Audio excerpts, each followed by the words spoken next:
하나님 말씀은 히브리서 11장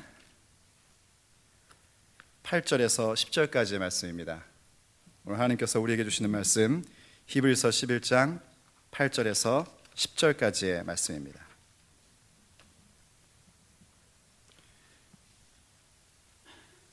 히브리서 11장 8절로 10절 말씀, 신약성경 365페이지입니다. 신약성경 365페이지에 히브리서 11장 8절에서 10절까지의 말씀 제가 봉독하겠습니다. 믿음으로 아브라함은 부르심을 받았을 때에 순종하여 장래의 유업으로 받을 땅에 나아갈새 갈 바를 알지 못하고 나아갔으며, 믿음으로 그가 이방의 땅에 있는 것 같이 약속의 땅에 거류하여 동일한 약속을 유업으로 함께 받은 이삭 및 야곱과 더불어 장막에 거하였으니, 이는 그가 하나님이 계획하시고 지으실 터가 있는 성을 바랐음이라. 아멘. 하나님께서 여러분 가운데 성장케 하시는 은총이 오늘 이 시간 함께하기를 축복합니다. 인생을 산다면 누구나 다 성장을 원합니다. 어제보다 오늘이, 또 오늘보다 내일이 좀 더 나아지기를 원하는 것은 어쩌면 호흡을 갖고 있는 모든 사람들이 당연히 갖고 있는 생각일 것입니다.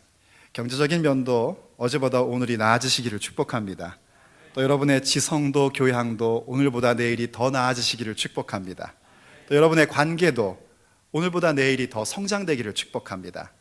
그리고 무엇보다도 여러분의 믿음이 날이 가면 갈수록 더욱더 성장되시기를 축복합니다. 정말 성장하는 것은 좋은 일이고 기쁜 일입니다. 더군다나 자신의 하나님을 아는 사람들이 그 믿음의 길을 걸어가면서 길목길목마다 성장해 간다는 것은 얼마나 귀한 일이겠습니까? 믿음을 갖는다는 것은 생명을 갖는 것과 같습니다. 아시다시피 생명이 있다는 것은, 또 그 생명의 왕성함이라는 것은 성장하는 데 있습니다. 오늘 우리가 함께 읽었던 히브리서 11장 8절로 10절 말씀에는 아브라함이라는 사람이 하나님의 부르심을 받아서 그 신앙을 시작을 했고, 그가 점점 신앙이 자라나고 있는 모습들을 우리에게 묘사해 주고 있습니다. 특별히 오늘 본문 말씀 잘 보시면은요, 그가 하나님의 부르심을 받아서 어디로 가야 될지를 모르는 상태 속에서 출발했다고 그렇게 얘기를 합니다. 그리고 그 땅에서 살아가는데, 그가 그렇게 그 땅 가운데 살아갈 수 있었던 이유는 뭐냐면 하나님이 계획하시고 지으실 터가 있는 성을 바라봤기 때문이다 라고 얘기합니다. 다른 표현을 하자면 하나님이 디자인하시고 하나님이 세우신 도시, 하나님께서 그 도시를 세우심의 근본, 영적인 근간으로 만들어지는 그 도시, 그것을 바라보면서 자신의 인생을 살아갔다는 겁니다. 그래서 과연 아브라함은 그의 인생의 여정 가운데 지속적인 성장의 모습을 보여주는 걸 봅니다. 그가 마침내 어디까지 성장했냐면 자기의 삶에 바라봐야 할 목적이 무엇인지, 하나님께서 나를 향하신 계획이 무엇인지를 알기까지 그는 그렇게 성장해 갔다는 겁니다. 오늘 저는 여러분과 함께 자신의 하나님을 아는 사람들로서 그 성장을 갖는 것이 얼마나 중요한지, 그리고 그 성장이 우리에게 어떻게 이루어지는지를 함께 생각해 보고 싶습니다. 자신의 하나님을 아는 사람으로서 성장하는 인생을 살아갈 때에 여러분이 좀 조심하셔야 될 게 있습니다. 하나님 안에서 우리가 성장해 간다는 것은 지속적인 상승세로만 이루어지는 것은 아니라는 점입니다. 하나님 안에서 우리가 성장해 간다는 것은 기복이 늘 있기 마련입니다. 영어로 얘기하면은 up and down이라는 거예요. up and down이 있기 마련입니다. 중요한 건 뭐냐면 업 되는 것, 뭔가 올라갈 때는 크게 문제가 되지 않습니다. 그때는 교만만 조심하시면 됩니다. 그런데 우리가 이제 인생에서 다운이 됐을 때, 인생에서 뭔가 바닥을 친다고 느낄 때에 어떻게 해야 하느냐 하는 겁니다. 그 바닥을 치는 그 점에서 성장점을 갖는 것, 성장의 포인트를 갖는 것이 자신의 하나님을 아는 사람들이 갖는 성장의 모습입니다. 다른 데서 성장을 갖는 게 아닙니다. 바닥을 치는 순간 거기서 성장 포인트를 갖게 되는 것입니다. 아브라함의 인생 가운데 그러한 성장 포인트를 갖는 걸 우리에게 보여줍니다. 우리는 아브라함을 생각하면 정말 믿음에 대하여 승승장구한 것처럼 보이지만 성경을 자세히 읽어보면 아브라함 그분께도 이 업앤다운이 얼마나 심했는지, 그 기복이 굉장히 컸던 것을 보게 됩니다. 그런 그 기복 속에서 다운될 때마다 아브라함이 보여준 건 뭐냐면 그 바닥을 치는 모습에서 좌절하고 절망하고 넘어진 거, 거기서 포기해버린 것이 아니라 오히려 그 바닥을 치는 지점이 하나님 앞에서 성장의 포인트를 갖게 되었다는 것입니다.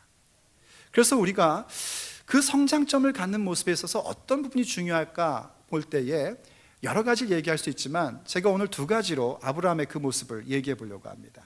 하나는 그가 그 바닥을 칠 때마다 하나님 앞에서 새로운 관대함과 용기라는 성장점을 가졌다는 것입니다. 바닥을 칠 때마다 새로운 관대함 그리고 용기를 갖습니다. 그가 처음에 하나님의 부르심을 받고 아주 은혜롭게 출발을 했습니다. 말씀을 갖고 출발을 한 겁니다. 우리도 말씀 듣고 은혜롭게 출발할 때가 많지 않습니까? 그렇게 출발을 해서 정말 하나님이 주신 약속의 땅 가운데에 뭔가 이제 꿈을 갖고 일을 이루기로 생각을 하고 예배도 하고 그렇게 신앙생활을 시작을 했습니다. 근데 이게 웬일입니까? 하나님이 가라고 해서 간 땅인데 그 땅에 기근이 왔습니다. 약속의 땅에도 기근이 오는가? 내가 약속의 말씀을 받은 사람인데도 인생에 기근이 올 수 있는가? 성경은 얘기합니다. 온다는 겁니다. 왜냐하면 우리가 믿음으로 산다는 것은 천상에서 살고 있는 것이 아니라 인생을 살고 있는 것이기 때문입니다. 모든 인생에는 기근이 올 수 있습니다. 그래서 이 아브라함이요, 기근이 와가지고 점점 남쪽으로 갔습니다. 그것은 물을 찾아가는 모습이었습니다. 왜냐하면 이 아브라함의 비즈니스가 뭐였냐면 목축업이었어요. 이 목축업을 하는 사람에게 있어서 물이 없다는 것은 하루아침에 부도가 날 수 있는 가능성이 너무나 커지는 겁니다. 정말 완전히 망할 수 있는 것이거든요. 그래서 경제의 논리와 하나님의 약속의 말씀 앞에서 어떻게 할까 하다가 결국은 경제의 논리에 따라서 남쪽으로 계속 가는 겁니다. 자기의 형편에 따라서 가버리는 겁니다. 그러다가 어디까지 가냐면 결국 애굽까지 가버립니다. 아브라함이 바닥을 쳤던 그 모습이 우리와 별로 다를 게 없습니다. 우리도 말씀 가운데서 은혜롭게 뭔가를 시작했다가 어느 때 가장 바닥을 치냐면 경제적인 문제를 만날 때에 바닥을 치는 우리의 모습들을 볼 때가 참 많이 있습니다. 그런데 하나님께서 그를 그냥 그렇게 내버려 두지 않으십니다. 그런데 아브라함에게 바닥을 치는 모습은 그 정도로 끝나지 않았습니다. 예전에 어떤 분이 그러시더라고요. 바닥을 치다 못해 이제는 지하실로 들어가고 있습니다 라는 말씀들을 종종 하시더라고요. 제가 한두 분께 들은 얘기가 아닙니다. 꼭 그런 느낌을 받을 때가 있잖아요. 이제 바닥을 쳤나 싶었는데 이게 상황이 더 안 좋아져가지고 세상에 지하를 또 파네, 이런 느낌이 들 때 있지 않습니까? 근데 아브라함이 꼭 그랬습니다. 경제 문제로 인해서 그 어떤 신앙의 바닥이 막 보여지는 그런 상황이었는데 애굽으로 쓱 가다가 문득 아브라함 마음 가운데 생명의 위협을 느끼는 두려움이 오기 시작을 한 겁니다. 그 두려움의 원인은 뭐였냐면 자기 아내인 사라였습니다. 제 눈의 안경이라고, 원래 자기 아내가 제일 이쁜 거 아닙니까? 우리 교회 여자 가운데 누가 제일 이쁜지 아세요? 네, 제게는 제 아내입니다. 여러분에게는 누구겠습니까? 남성들에게는? 네, 자기의 아내여야지 갑자기 옆에 있는 사람이 이뻐 보이면 그거 곤란합니다. 바로 기도실 가셔서 회개하며 통곡하셔야 됩니다. 내 아내가 제일 이뻐 보이는 거 아니겠습니까? 그러니까 아브라함도 그랬던 것 같아요. 근데 사라는 정말 이뻤던 모양이에요. 그래가지고 겁이 나가지고 뭐라고 그랬냐면, 사라, 내가 죽을지도 모르니까 내 동생이라고 하자 하고 속임수를 사용을 합니다. 근데 그게 화근이 돼가지고요, 이집트의 임금인 바로가 사라를 딱 보는 순간 완전히 반해가지고요, 아브라함에게 많은 재산을 주면서 사라를 자기 와이프로 드리는 겁니다. 아브라함이 아무 소리 못하고 사라를 뺏긴 거예요. 뭐 약속의 자녀? 아내가 있어야 약속의 자녀가 있을 거 아닙니까? 돈 몇 푼 지키려다가 하나님의 약속이고 뭐고 전부 다 잊어버리는 그런 상황까지 바닥을 치고야 만 겁니다. 경제의 논리, 두려움, 그런 것이었죠. 근데 이 아브라함의 아내를 동생이라고 속이는 일은요, 한 번이 아니었어요. 그때야 처음 신앙생활을 시작할 때였으니까 그럴 수 있다고 생각할 수 있습니다. 창세기 12장에서 일어난 일이거든요. 그런데 창세기 한 19장, 20장쯤 가서 아브라함의 나이 99세쯤 됐을 때인데요, 그때는 이미 하나님과의 관계 속에서 많은 멋진 모습도 아브라함이 보여줬었고요, 하나님과의 언약도 맺은 그런 상태였습니다. 더군다나 하나님 앞에서 중보자의 모습으로 소돔 고모라의 멸망을 중재했던 그런 아주 멋진 아브라함의 모습을 보여준 상태였습니다. 그럼에도 불구하고 생명에 대한 위협으로 말미암아 또다시 아내를 동생이라고 속이게 됐을 때에 가나안 지역에 있는 임금인 아비멜렉에게 한 번 더 아내를 뺏기는 그런 불상사를, 그런 바닥을 치는 일을 또 경험하게 됩니다. 그러니까 사람이요, 어떤 생명의 두려움에 대한 것, 그리고 그것으로 말미암아 생기는 이기적인 마음, 아내는 어떻게 되든 나는 좀 살아야겠다 하는 그런 생각, 이러한 것들은 신앙생활을 오래 하면서도 조금만 뭔가 놓치기 시작하면, 틈을 보이기 시작하면 또 올라오는 게 그런 것들입니다. 결국 사람의 인생 가운데에서 바닥을 치는 건 뭔가 경제의 논리, 어떤 두려움 혹은 이기심, 이러한 것들이 사람들의 인생의 바닥을 드러나게 하는 그런 참 안타까운 모습으로 나타나게 됩니다. 그런데 자신의 연약함으로 바닥치는 모습으로 사라를 잃고 그럴 때마다 하나님께서 일하시기 시작하십니다. 하나님의 성실하심으로, 하나님의 열정으로 하나님의 전능하심을 바로에게 보이시고 아비멜렉에게 보이십니다. 그래서 결국 사라를 다시 아브라함 품에 안기게 하십니다. 아브라함이 딱 깨닫게 된 게 뭔지 아십니까? 자기가 뭔가를 지키겠다고, 경제의 논리에서 뭔가를 지키겠다고 막 그렇게 남쪽으로 올 때는 아내까지 빼앗겼었는데, 하나님이 개입을 하시기 시작하니까 오히려 더욱더 재산이 증식되는 것도 경험을 합니다. 그래서 아브라함은 그런 경험 가운데서 어떤 성장점을 갖기 시작하냐면, 모든 것이 하나님의 손에 있다는 것을 깨닫게 되어가지고요, 롯의 집안과 함께 재산 싸움이 벌어졌을 때, 여러분도 종종 재산 싸움 보시죠? 재벌가의 재산 싸움 볼 때 우리가 인상을 확 찌푸리게 되지 않습니까? 그런 재산 싸움이 벌어졌을 때에 아브라함은 롯에게 전부 다 양보해버리는 그런 새로운 관대함의 모습을 갖게 됩니다. 더더군다나 그 롯이 문제에 빠져서 강대국 연합군에게 잡혀갔을 때에 이 아브라함은 그렇게 두려워하고 자기밖에 모르던 사람이 새로운 용기를 가지고, 거룩한 용기를 가지고 롯을 구출해내는 모습으로 성장을 가진 겁니다. 성장점이 뭔지 아십니까? 아내 돌려받은 것이 성장점이 아닙니다. 재산이 많아진 게 성장이 아닙니다. 그가 그러한 과정 속에서 새로운 관대함과 거룩한 용기를 가진 것이 바로 아브라함이 바닥을 치는 가운데에 성장점을 가진 것입니다. 자신의 하나님을 아는 사람들은 그렇기 때문에 바닥을 칠 때 두려워하지 않습니다. 내 인생이 바닥을 드러낼 수밖에 없는 상황이 될 때에 낙담하지 않습니다. 왜냐하면 그 가운데서 우리가 이제 곧 하나님이 원하시는 놀라운 관대함과 놀라운 용기로 성장의 포인트를 갖기 시작할 것이기 때문입니다. 또 다른 하나 아브라함이 가졌던 성장점은 뭐냐면, 하나님을 향한 무한 신뢰라는 성장점을 가졌었습니다. 이 하나님을 향한 무한 신뢰의 성장점도요, 어느 날 갑자기 확 가진 것은 아닙니다. 우린 그런 걸 좀 바라는 것 같아요. 믿음의 성장이 어느 날 눈 뜨고 일어났더니 이렇게 확 커져 있는 그런 걸 굉장히 원하는 것 같습니다. 하지만 여러분 아시다시피요, 예수님을 구세주로 믿기로 결정하는 것은 순간에 이루어지는 것인데, 성장은 절대로 순간에 이루어지지 않습니다. 남들이 볼 때는 어느 날 갑자기 나를 보니까 갑자기 성장한 것처럼 보이지만 누구나 다 자기의 인생 속에서는 성장의 과정이라는 걸 밟아왔습니다. 그래서 거기 그 과정 가운데는 늘 업앤다운이 있단 말입니다. 역시 하나님을 향한 무한 신뢰에 대한 부분도 아브라함이 굉장히 그 어떤 업앤다운의 과정 속에서 하나님을 향한 무한 신뢰의 모습을 보여주는 걸 성경이 우리에게 가르쳐주고 있습니다. 어느 날 하나님께서 아브라함에게 나타나셔서 그런 얘기를 하셨었습니다. 우리가 몇 주 전에 봤던 건데요. 아브라함아, 나는 너의 방패이며 나는 너의 상급이다 하면서 말씀을 해주셨습니다. 그 얘기의 배경은 뭐였냐면 아브라함이 지금 강대국을 친 다음에 목숨의 위협을 느끼고 전쟁에 승리했음에도 불구하고 뭔가 손에 쥐어지는 게 없는 겁니다. 그래서 하나님께서 그를 위로해 주시고자 그의 상황에 맞게끔 내려오셔서 아브라함아, 내가 너의 방패다, 내가 너의 상급이다, 이렇게 말씀을 해주신 거예요. 그런데 아브라함이 그때 뭐라고 대답을 했냐면 창세기 15장 2절과 3절 말씀에 이렇게 기록이 되어 있습니다. 아브라함이 이르되 주 여호와여 무엇을 내게 주시려 하나이까?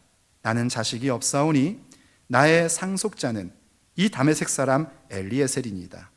아브라함이 또 이르되 주께서 내게 씨를 주시지 아니하셨으니 내 집에서 길린 자가 내 상속자가 될 것이니이다 하고 얘기를 합니다. 제가 지금 이렇게 읽으니까 별로 감이 안 오시죠? 이 구절에는요 톤이 있습니다. 여러분들이 이렇게 소설 같은 걸 읽으면 왜 그 대사에 톤이 있지 않습니까? 여긴 톤이 있어요. 어떤 톤이 있을 거냐면 여러분 이게 지금 2절과 3절을 섞어 놓은 건데 그 중간에 아브라함이 또 이르되 보이십니까? 그 또 이르되 앞과 뒤의 내용이 가만히 보십시오. 결국은 똑같은 얘기입니다. 그러니까 여러분 왜 한 얘기를 한 번 또 한다는 건 뭐죠? 여러분의 아내가 남편에게 한 번 했던 얘기를 한 번 또 한다는 건 뭐죠? 잔소리인 거죠. 잔소리를 왜 하죠? 심심해서 하는 건 아닙니다. 화가 났기 때문에 하는 겁니다. 불만이 있기 때문에 하는 겁니다. 그러니까 이게 어떻게 읽어야 되냐면요 톤을 넣어서 읽으면 이런 겁니다.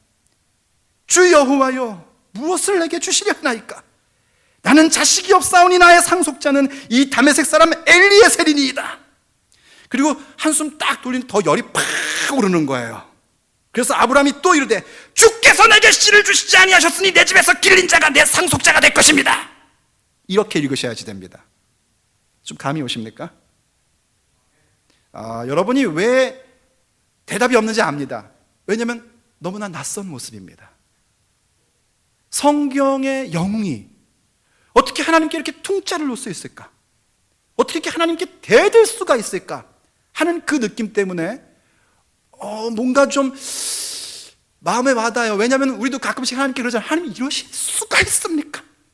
하나님 어떻게 이러실 수가 있어요? 이 얘기는 뭐냐면요 하나님의 전능함도 나는 믿고 있고요 하나님이 내 인생에 개입한다는 것도 믿고 있습니다. 할 수 없는 존재가 이랬다면 그냥 그러려니 할 겁니다. 하지만 하나님은 하실 수 있으시잖아요.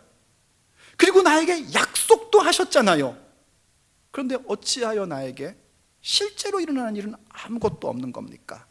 하는 거거든요. 아브라함이 이미 하나님을 경험을 했단 말입니다. 아까 말씀드렸던 것처럼 정말 하나님께서 모든 경제를 주관하고 계시고 하나님이 나를 살리신다는 것도 다 경험을 했단 말입니다. 그래서 새로운 관대함과 용기를 가지고 믿음의 삶을 살았단 말이에요. 그런데 하나님이 새롭게 뭔가 약속의 말씀을 주시는데 내가 너의 방패가 되리라, 내가 너의 상급이 되리라 하고 얘기를 하세요. 아브라함 마음 가운데 무슨 마음이 푹 올라온 거냐면 방패고 상급이고 간에 전에 약속하신 거 왜 안 주셨습니까? 줄 수 없는 우상이라면 제가 바라지도 않습니다. 내가 혼자서 속으로 할 수 있어, 나는 된다 하는 그런 무슨 파지티브 마인드, 긍정적인 사고로 내가 그렇게 했다면은 이렇게 내가 하지도 않습니다. 하지만 살아계신 하나님, 전능하신 하나님, 모든 것이 가능하신 하나님께서 약속하신 것 왜 안 주냐는 겁니다. 그래서 하나님께 불만을 토로하는 겁니다. 굉장히 아브라함이 바닥을 보여주죠. 저는 개인적으로 아브라함님의 이 모습이 반갑습니다. 왜냐하면 아브라함께서 그 모습을 가졌음에도 불구하고 그 성장을 가졌다면 저 역시 아브라함님과 같이 성장할 수 있다는 가능성을 성경이 말해주고 있기 때문입니다. 그때 하나님이 아브라함이 그렇게 불만을 토할 때 너 지금 어느 안전이라고 이러느냐? 이러셨으면 아브라함은 없었을 겁니다. 근데 우리 하나님은 사랑이 많으시고 인자가 많으시고 오래 참으시는, 노하기를 더디하시는 하나님이십니다. 그래서 하나님이 어떻게 하시는 줄 아십니까? 아브라함을 달래기 시작합니다. 아브라함을 설득하기 시작합니다. 아브라함아, 저것 좀 봐라. 하늘의 별을 셀 수 있냐? 아니요, 못 셉니다. 네 자손을 뭇별과 같이 그렇게 만들어 줄 거다. 그랬더니 아브라함이 잘하는 건 또 뭐냐면요, 하나님의 설득에 넘어가는 걸 그렇게 잘합니다. 아브라함은 불만을 표현할 때는 막 표현하고요, 바닥도 막 보여줍니다. 그런데 하나님이 설득하시기 시작하면 그 설득을 그냥 받아들이고 하나님의 말씀을 믿습니다. 그랬더니 하나님께서 그를 성장하게 해주시는 겁니다. 창세기 15장 6절이 이렇게 얘기를 해주고 있습니다. 아브라함이 여호와를 믿으니 여호와께서 이를 그의 의로 여기시고 또 그에게 이르시되 나는 이 땅을 내게 주어 소유를 삼게 하려고 너를 갈대아인의 우르에서 이끌어낸 여호와니라 하고 말씀합니다. 여러분, 하나님의 설득에 넘어오시기를 축복합니다. 그게 여러분을 성장시켜줍니다.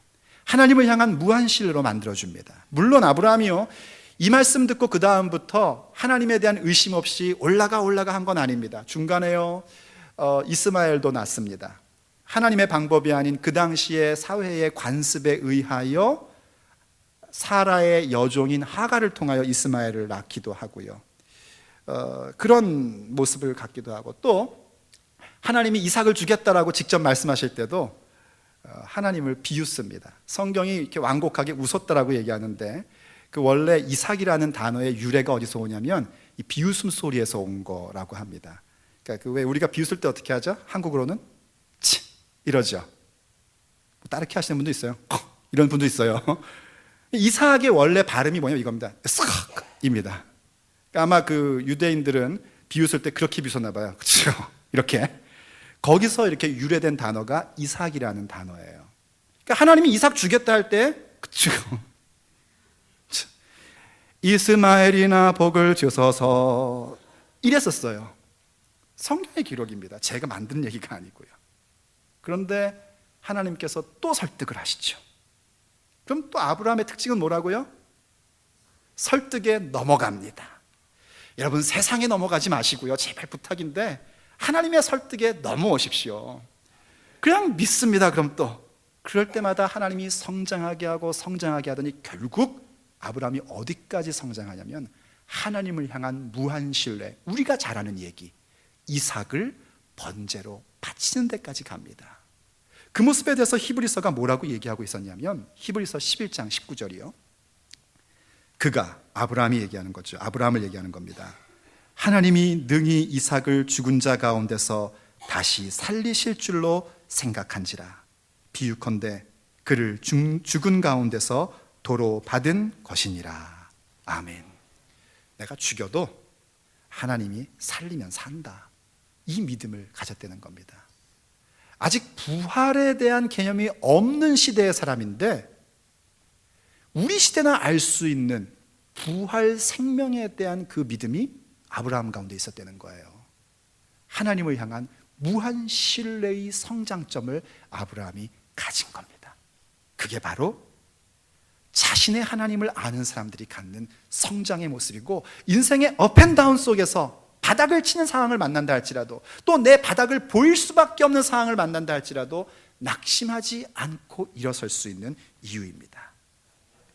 그런데 그런 성장을 갖는 것의 핵심이 뭔지 아십니까? 그 핵심이 뭐냐면 다른 것이 아니라 하나님의 열정과 성실하심이 핵심입니다. 그리고 하나님의 열정과 성실하심 앞에 내가 믿음의 순종을 보이는 것이 바로 그 성장의 핵심 포인트입니다. 아브라함의 성장의 주체자는 아브라함 자신이 아니었고 하나님이셨단 말입니다. 아브라함이 한 것은 뭔가 하나님이 말씀하실 때마다 설득당하고 그것을 믿기 때문에 그 믿음대로 순종하며 나아간 것입니다. 사실 하나님은 어느 정도까지 열정과 성실로 일하셨냐면요, 아브라함이 하나님을 인정하지 않을 때에도 하나님은 열심히 일하고 계셨습니다. 자기 아내 사라를 동생이라고 속일 때 사실 그때 아브라함이 하나님을 생각했겠습니까? 하나님을 인정했겠습니까? 하나님을 인정하고 있었다면 그렇게 얘기하지 않았겠죠. 하나님을 인정하지 않았습니다. 그런데 하나님은 참 이상하게요, 그 순간 아브라함에게 나타나셔서 아브라함, 너 왜 나를 잊었냐? 왜 나를 인정하지 않냐? 이렇게 말씀하시질 않습니다. 그냥 두십니다. 그리고 오히려 무슨 일을 하시는가? 아브라함이 모르는 곳에서 하나님의 그 전능하심으로 성실과 열정으로 아브라함을 지키고 보호하십니다. 이스마엘을 낳을 때도 마찬가지입니다. 이스마엘을 아브라함이 몇 살 때 낳았냐면요, 85세에 하갈을 드리고 86세에 낳았다고 합니다. 신앙 여정 10년 동안 지내다 보니까 뭔가 없어요. 계속 뭔가 약속의 말씀을 주셨는데 아직도 안 나온 거예요. 뭔가가 안 보여요. 그래서 그냥 세상적인 방법으로 한번 이뤄보겠다고 한 겁니다. 그런데 그때 하나님께서요, 아브라함에게 나타나셔서 얘야, 왜 넌 나를 안 믿고 그런 짓을 하려고 그러니? 이렇게 하시질 않습니다. 왜 하나님이 그렇게 하시지 않냐면, 우리가 이미 하나님을 알면서 본 것처럼 하나님은 인격이시기 때문입니다. 우리를 자신의 도구로 쓰시는 것이 아니라 하나님과 인격적인 관계를 갖는 사람으로 세우시고 싶으신 게 아버지의 마음입니다. 하나님의 마음이십니다. 그래서 오히려 하나님은 어떻게 하시냐면요, 아브라함이 그렇게 이스마엘을 낳는 것 때문에요, 그의 가정이 완전히 엉망진창이 됩니다. 뭐 갑자기 이 하인이, 여종이 자기가 아기를 가졌다는 것을 갖고 자기의 주인에게 막 대들고 덤비죠. 그랬더니 여주인은 또 화가 나가지고 주인으로서 너그러움을 보여줘야 될 사라가 하갈을 막 박해하죠. 세상에 집안 싸움 가운데서 여자 싸움이 제일 무섭잖아요. 현대에도 고부간의 싸움이 나면 얼마나 남자들이 힘든 줄 아시죠? 그렇잖아요. 그러니까 아브라함이 막 머리가 딱 아픈 겁니다. 아브라함이 어떻게 하지를 못해요. 그런데 하나님이 역시 또 아브라함에게 나타나시는 것이 아니라 하갈에게 말씀을 하시면서 정리정돈을 하십니다. 그러면서 성경 기록상 하나님과 아브라함 사이의 대화가요, 자그마치 14년간 멈춰집니다. 그 사이에 하나님과 아브라함 사이에 얘기가 있을지 없을지 모르지만 성경이 우리에게 주는 메시지는 그겁니다. 아브라함이 자기 마음대로 움직일 때 하나님은 아브라함과 인격적인 관계를 갖지 않으셨습니다. 하지만 어떻게 하셨는가? 아브라함의 주변에서 아브라함이 망가뜨린 것들을 전부 다 하나님의 열정과 성실하심으로 고치고 만들고 회복시키셔서 아브라함에게 안겨주십니다. 그러면서 아브라함 99세 때에 불현듯 나타나셔가지고 아주 따끔하게 한 말씀을 하십니다. 창세기 17장 1절입니다. 아브라함이 99세 때에 여호와께서 아브라함에게 나타나서 그에게 이르시되 나는 전능한 하나님이라. 너는 내 앞에서 행하여 완전하라. 아멘. 그 완전이라는 단어에 너무 여러분 껌뻑 넘어가지 마십시오. 너다워져라 이겁니다. 예수의 사람들이여 예수의 사람다워라 이겁니다. 자, 그런데 하나님께서 99세에 나타나셔서 하시는 말씀이 뭐냐면 나는 전능한 하나님이다 하고 말씀하십니다. 정말 하나님의 전능을 믿지 않기 때문에 엉망진창으로 만들어 온 자기의 인생이었습니다. 하나님의 전능함을 믿지 않으니까 계속해서 바닥을 쳤고요, 하나님의 전능함을 믿지 않으니까 자신의 바닥까지 다 드러내 보이는 그런 인생의 모습이었습니다. 그래서 하나님이 말씀하시는 겁니다. 나는 전능한 하나님이다. 그러니 내 앞에서 행하여 너는 좀 완전하라 하시면서 처음으로 하나님이 아브라함에게 아브라함의 결단을 요구하십니다. 너는 할례를 행해라. 그리고 제사를 드려라. 나와 너 사이에 언약을 맺자 하는 겁니다. 드디어 하나님이 아브라함을 어린 아이로 보시는 것이 아니라 성장한 존재로 보시고 하나님과 언약적 관계 속에서 살아갈 수 있는 사람으로 세우시는 사건이 일어난 겁니다. 그때 아브라함이 어떻게 하는 줄 아십니까? 하나님 앞에 그동안 배워왔던 하나님의 역사와 하나님의 놀라운 은총과 전능함을 믿으면서 자기 자신뿐만이 아니라 자기 집에 있는 모든 남자들에게 할례를 가합니다. 그거는 하나님을 신뢰하지 않으면 절대로 할 수 없는 일입니다. 부족의 생활을 하고 있던 사람들이 언제 아말렉이나 언제 산적 같은 사람들이 쳐들어와서 가족들을 죽일지 모르는데 남성들이 전부 다 할례를 했다는 건 몰살을 당할 수 있는 위기에 빠지는 겁니다. 그럼에도 불구하고 전능한 하나님을 신뢰하고 하나님 앞에 결단의 표현을 보여줍니다. 그래서 하나님과의 관계가 온전해지기 시작을 합니다. 이게 바로 하나님께서 그에게 보여주신 성실함과 하나님이 그에게 보여주신 전능함과 열정의 모습이었습니다. 그리고 아브라함은 그 열정에 대하여 하나님의 성실하심과 하나님의 열정 앞에서 그대로 따르는 믿음의 순종을 보여준 겁니다. 그래서 아브라함이 인생의 바닥을 칠 때마다 성장의 성장을 거듭 가진 것입니다. 보십시오, 여러분. 얼마나 멋집니까? 자신의 하나님을 아는 사람들이 신앙에 있어서 인생에 있어서 성장의 모습을 갖는다는 것은 얼마나 멋진 모습인지 모릅니다. 얼마나 흥분되고 얼마나 기대되는 모습인지 모릅니다. 인생이라는 것이 기복이 있을 수밖에 없고 업앤다운이 있지만 다운될 때마다, 바닥을 칠 때마다 거기에 좌절되고 낙담하고 침몰하는 것이 아니라 도리어 하나님이 주시는 그 성장 포인트 가운데에 새로운 관대함을 갖고 거룩한 용기를 갖는 모습, 그리고 결국은 하나님을 향하여 무한 신뢰를 갖는 모습, 얼마나 멋진 성장의 모습입니까? 어디 그뿐입니까? 내가 뭔가 문제를 일으키고 내가 바닥을 치고 바닥을 드러내는 모습은 사실은 그 순간 하나님을 인정하지 않기 때문에, 하나님의 전능함을 내가 믿지 않기 때문에 나타난 일임에도 불구하고 하나님은 내가 모르는 사이에 벌써 내가 벌려놓은 그 이상한 것들을 다 정리정돈하고 완전하게 만드셔서 우리의 삶에 깔끔한 하나님의 사람다운 모습을 보여줍니다. 하나님의 그 열정과 성실함을 나타내 보여줍니다. 그걸 믿으니까 점점점 우리는 성장해 가는 것입니다. 그러니 얼마나 흥분되고 좋은 일입니까? 근데 여러분 아십니까? 이 모든 일들은 거룩한 출발점을 가졌기 때문에 가능한 일입니다. 히브리서 11장 8절, 오늘 본문이 이렇게 얘기했었죠.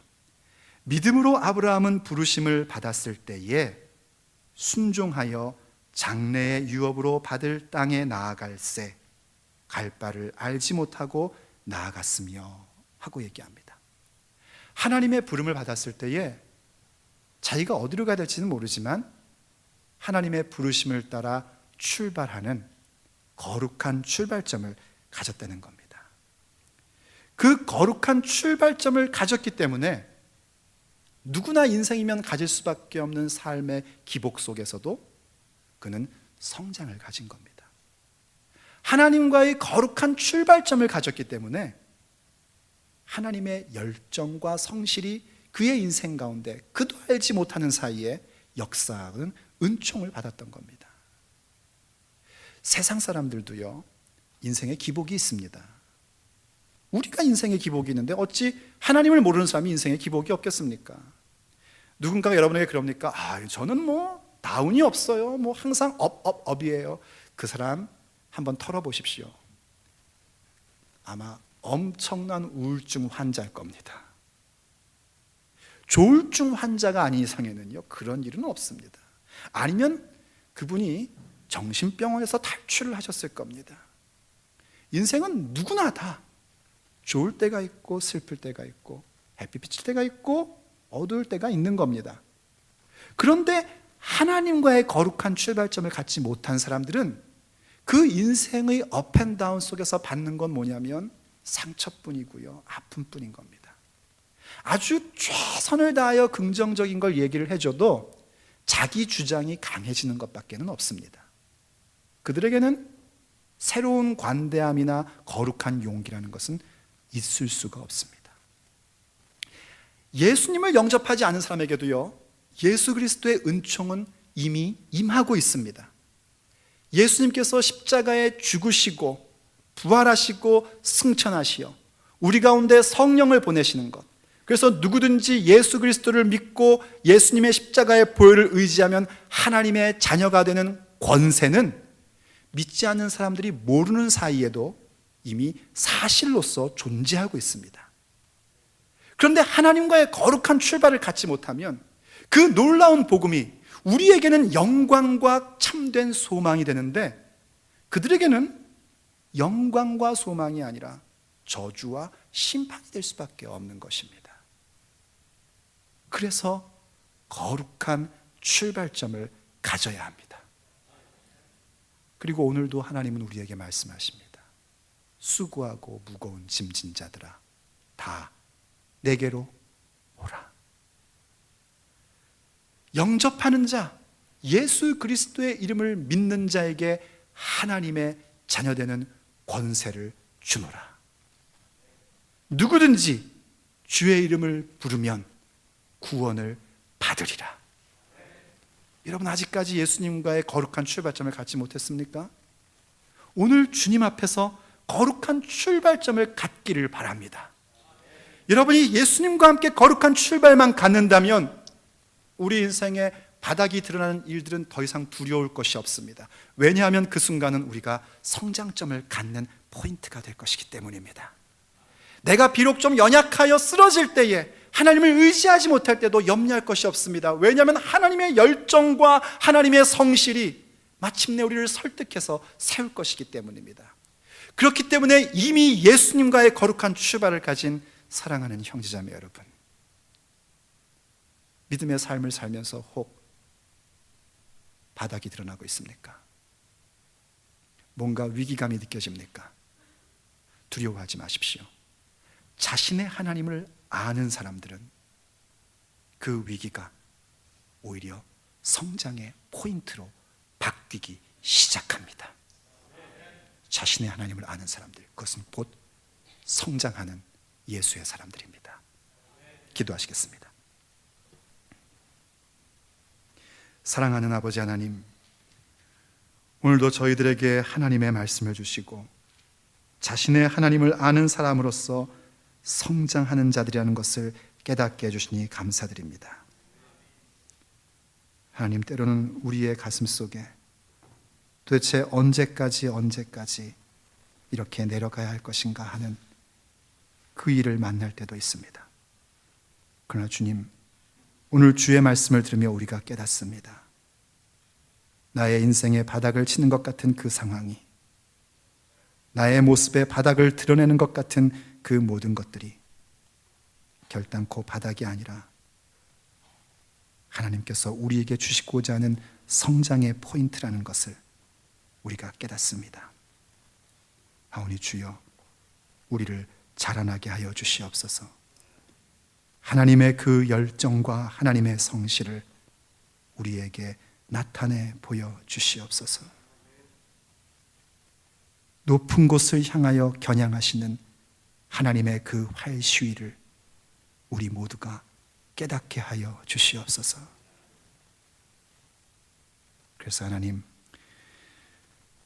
이 세상의 삶을 살면서 겪을 수밖에 없는 그 모든 기복의 상황 가운데서도 우리가 하나님과 함께 살아가는 사람들이기에, 자신의 하나님을 아는 사람들이기에 더욱더 성장하는 우리 모두들이 되게 하여 주옵소서. 우리 주 예수 그리스도의 이름으로 간절히 기도 올립니다. 아멘. 주 예수여